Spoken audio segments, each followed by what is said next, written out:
at its core, mentoring allows a person or airman, civilian to be the best version of them they can be.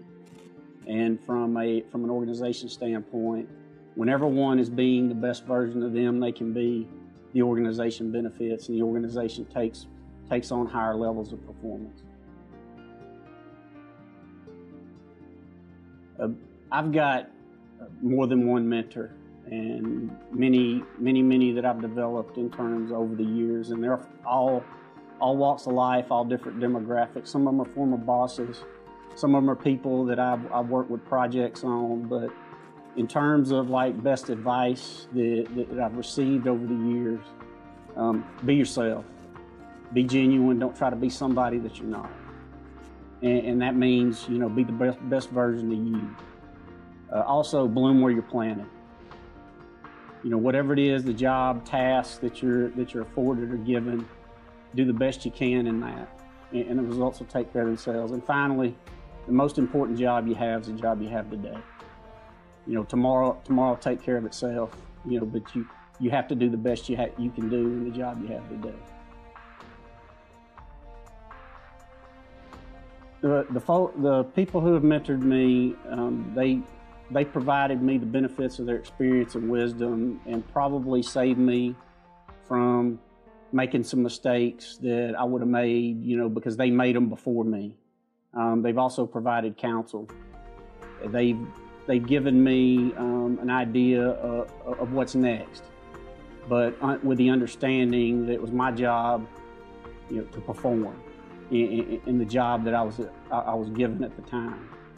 And those things that, the unique thing, if you do the best job you can in the job you have, you'll find out that more and more opportunities become available to you through hard work.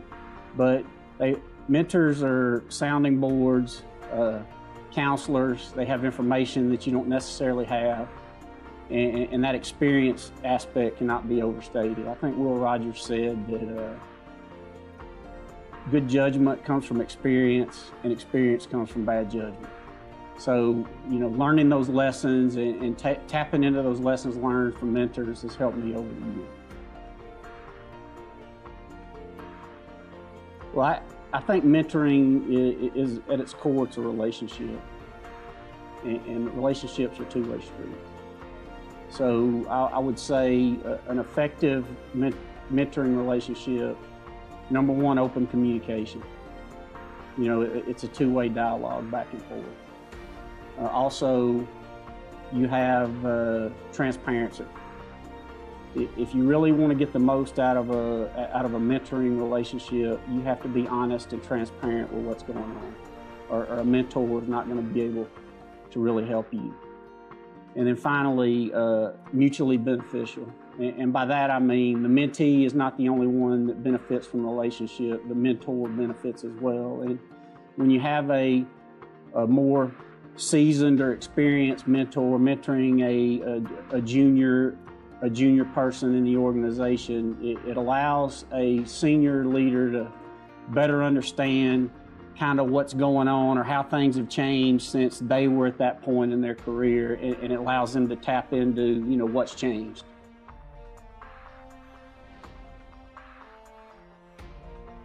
In terms of finding a mentor, I would recommend find someone where you have shared experiences, because you can relate and the advice is relevant because they better understand what you're going through. I would also advise someone to find someone they feel comfortable with, because again, getting back to communication, you have to feel comfortable communicating with someone. But at the same time, I would say don't limit your mentoring to just, okay, that person's my mentor and that's it. I would suggest finding people who are not made or wired the same as you are. Like if you're not very good at attention to detail, I would suggest finding a mentor who's better in that area to kind of help you shore up where you're weak and make you better, as the relationship progresses. It's important to have points of view that are, as your mentor, that are divergent with yours. and it allows you to see, the big picture and explore things from a lot of different angles, where if you limited yourself to one person or one mentor, you're only getting one point of view.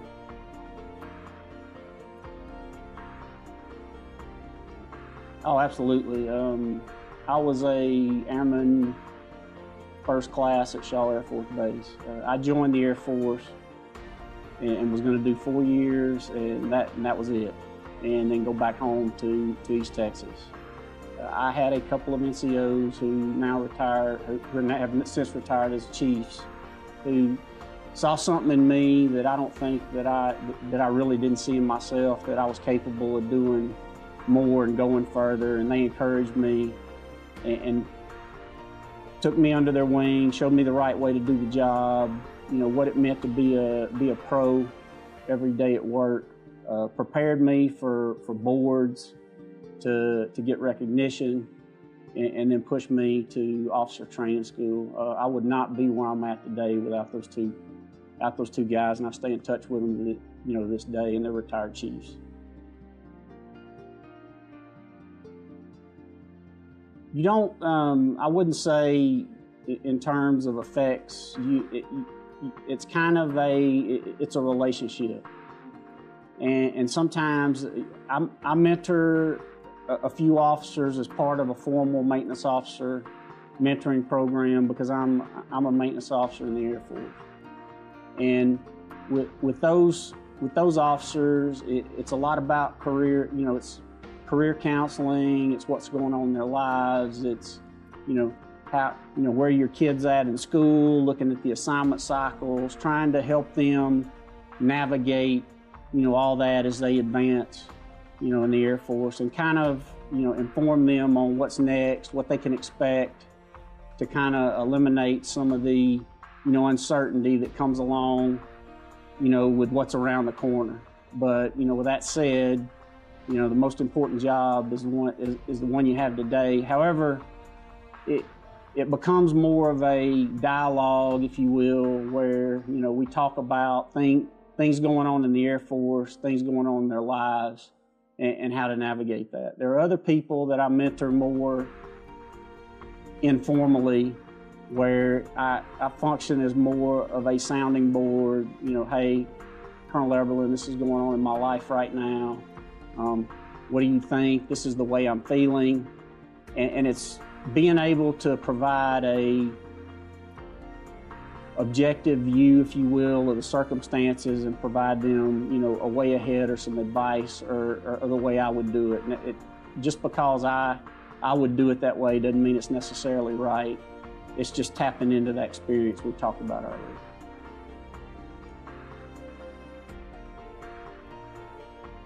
Mentoring, getting back to why it's important, is be the best version of you can be.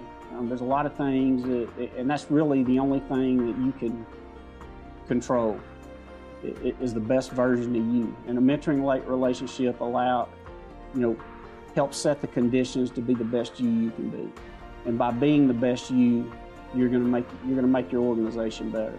And if everybody was the best version of themselves, we'd have a really, our Air Force would be even better than it is now, and we're the best Air Force the world's ever seen.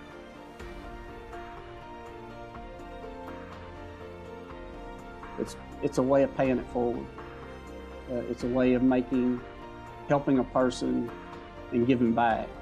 It's also a way of developing relationships and connecting and staying connected and having better situational awareness of the way things are in an organization, or the way things are in the Air Force writ large, because as you progress through the chain of command, staying connected with, the worker bees, or the folks down in the trenches, is really, really important, because sometimes there's things going on at that level that a leader needs to be aware of, and mentoring is another way of tapping into it. But also it's developing the future leaders in our Air Force.